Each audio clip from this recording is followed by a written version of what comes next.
Hi there and welcome to Break It Up. I'm Madhav Das Gopalakrishnan. On the show today, we're going to be discussing the Canadian election and what it means really for India, for the world. For India particularly, because Canada has long been a diplomatically close friend.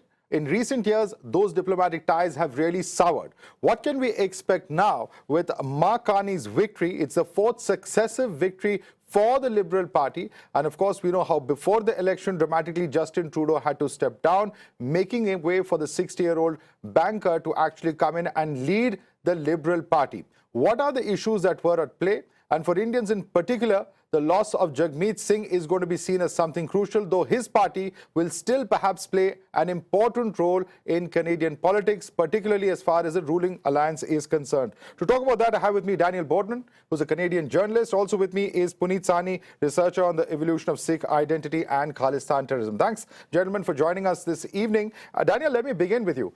Is this a result that was pretty much expected? A lot of the rhetoric that was surrounding Trump, so on and so forth, is that something that predominantly analysts believe has helped Mr. Carney in this election? And how do you look at the final outcome?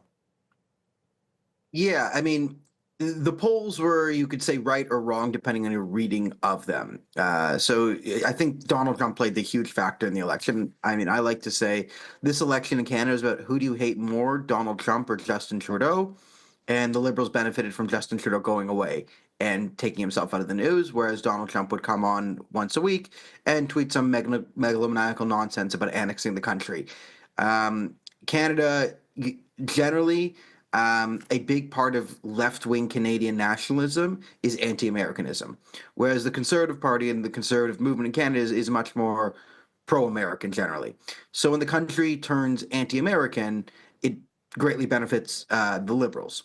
So you had a dying party that everyone hated with a leader everyone hated was revived by Donald Trump. So what does this mean for India? Listen, the relationship can't get worse.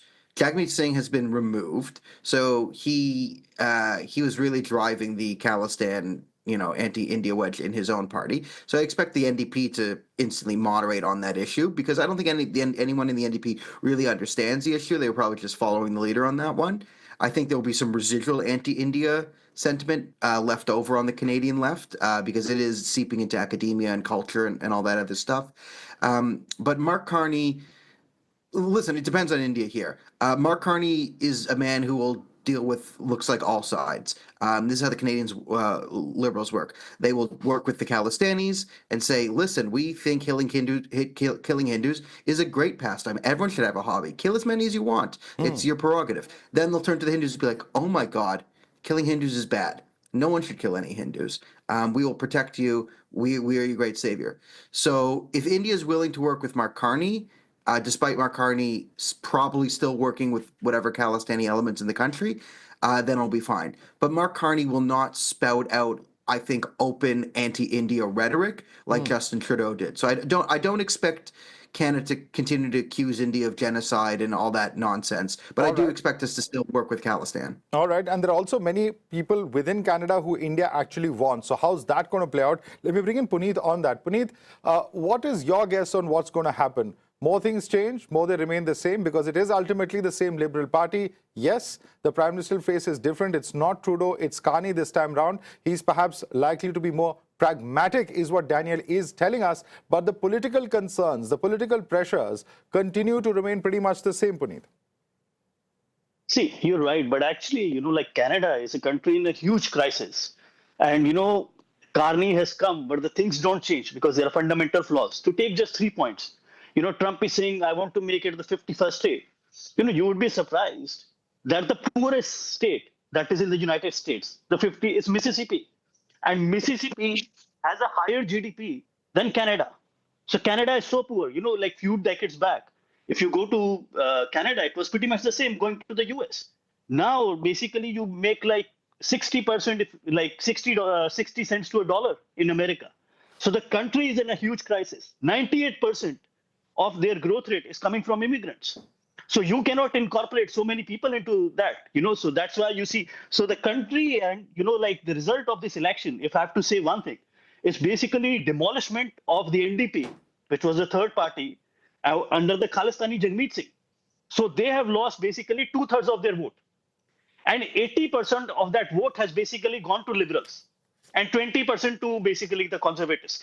That is basically the reason for this, surprising fourth consecutive victory of the liberals. So the Khalistani has been, demolished. And, it was a election that they should have won, and they were winning by 20 points. And, people are saying Trump.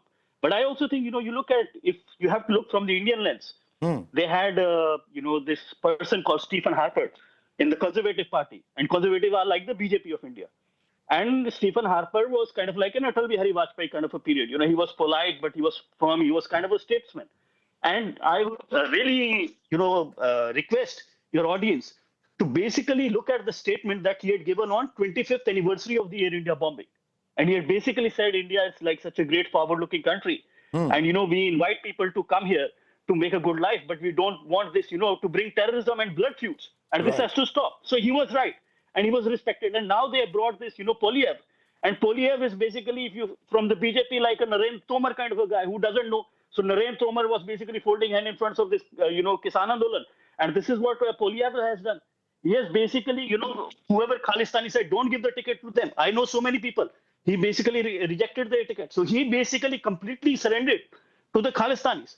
And that is the reason. So for the Indians, for example, there are not too many people, but they are the richest community and they are influential. And everybody saw that. He basically totally surrendered himself to the Khalistanis. Right. And this is basically the cost that he has paid. And that is why he has lost the election. All right. I think that Trump is being overplayed.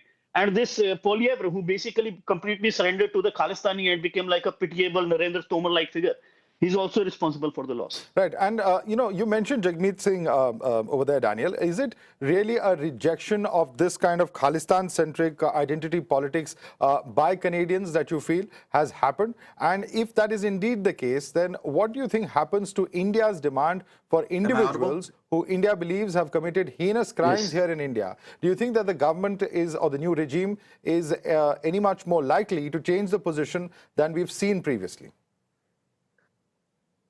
Again, there might be moderating. So I think it will all depend on India, right? Will India be fine to work with a country that will say nice things, but work with Khalistanis to undermine it long term?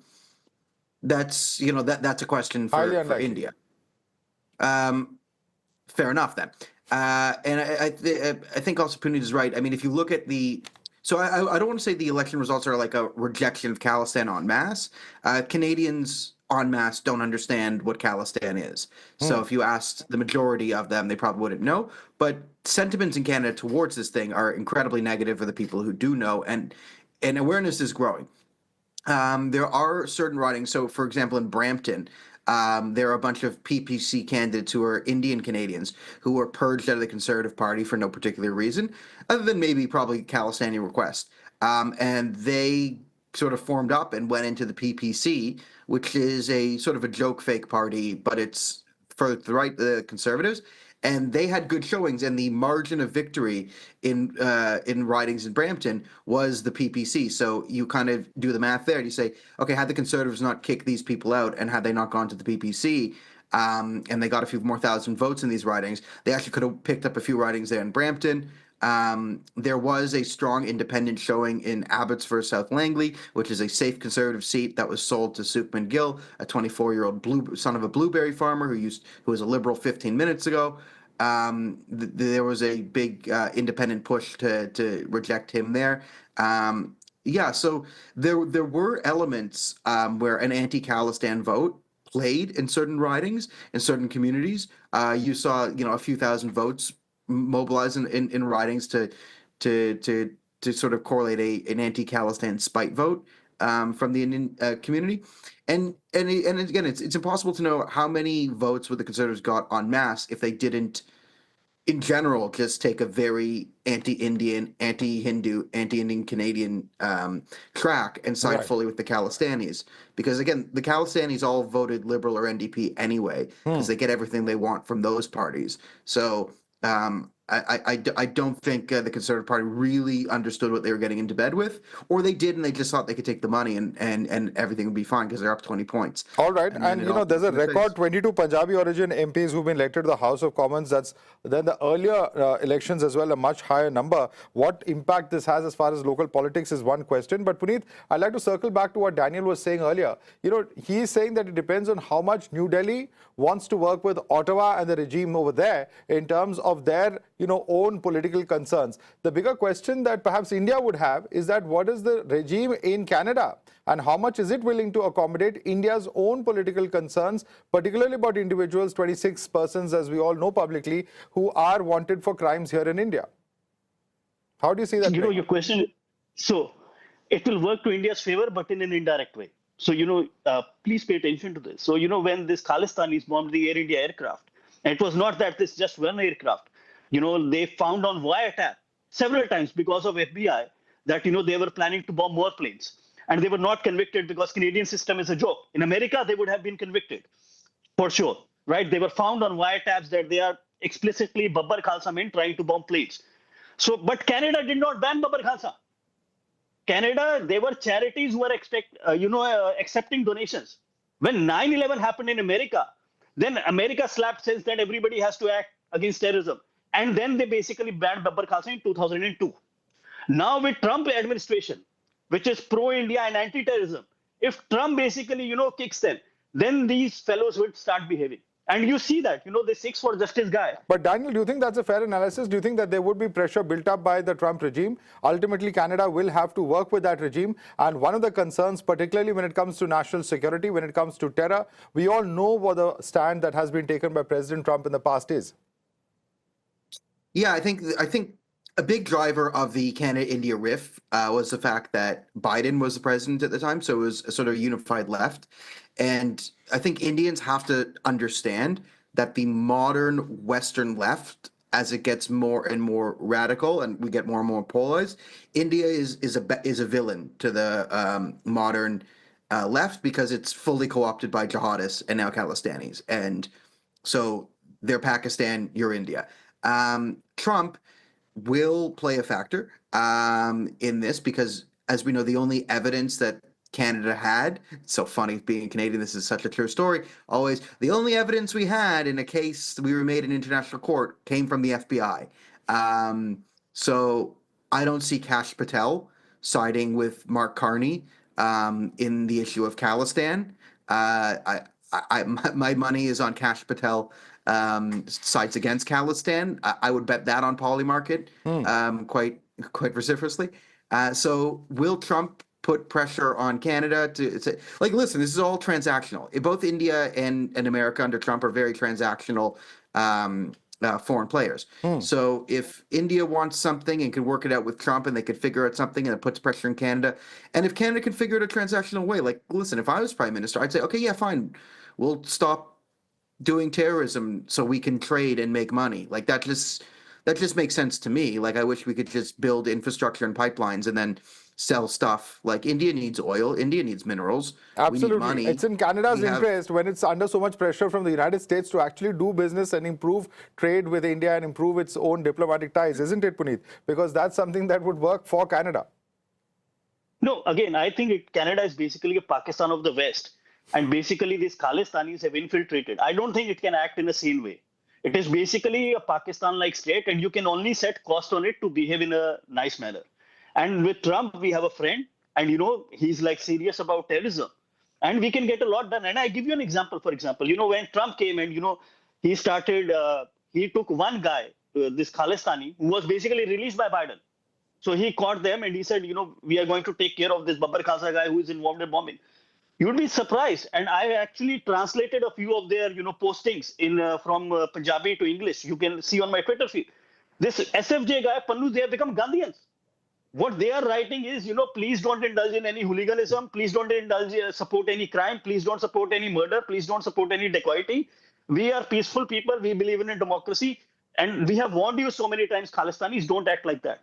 So if you read what they are saying after Trump has arrested one person, they have become suddenly overnight Gandhians. So these are thugs. And this was actually, mistake of the Modi government that these are some nice people who have basically been who have been hurt and we can heal their hearts. They are criminals, and if you give them a free rein, they damage not just the India but the Sikh pride and the Sikh reputation.